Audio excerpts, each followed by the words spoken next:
For investors and analysts at the St. Petersburg Economic Forum, the changing fortunes of many economic powers in Europe have resulted in the formation of new alliances for self-preservation.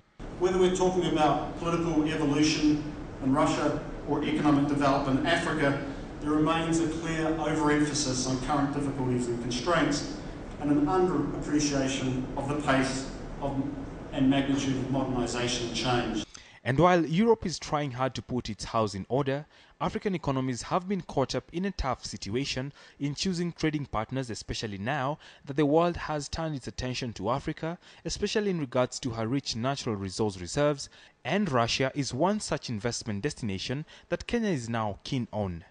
We have many things to borrow in terms of investment, and as you heard, this is a market of 145 million people.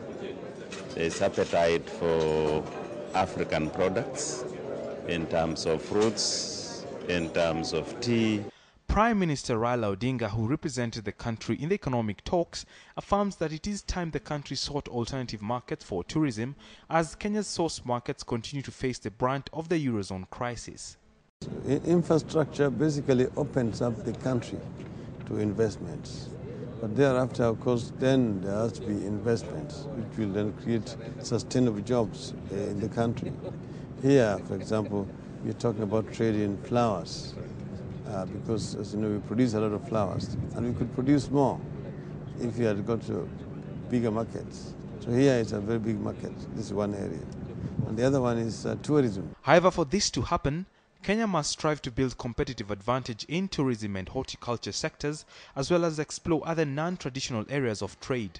Now, I'm at the Cathedral Square, the place where the church and the state meet at the Kremlin. Now, this place received about 2 million tourists every year, the number that Kenya is trying to make in just one whole year, coming from all the airports and entry zones to the country.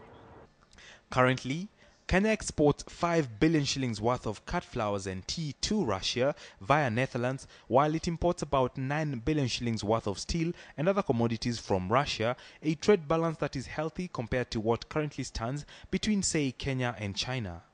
Now, I'm at the Sky Street in Russia's capital of Moscow. Now, for this kind of infrastructure to be replicated in Nairobi, we need time, resources, but most importantly, a will to do this. For KTN Business, I'm Boni Tunya in Moscow, Russia.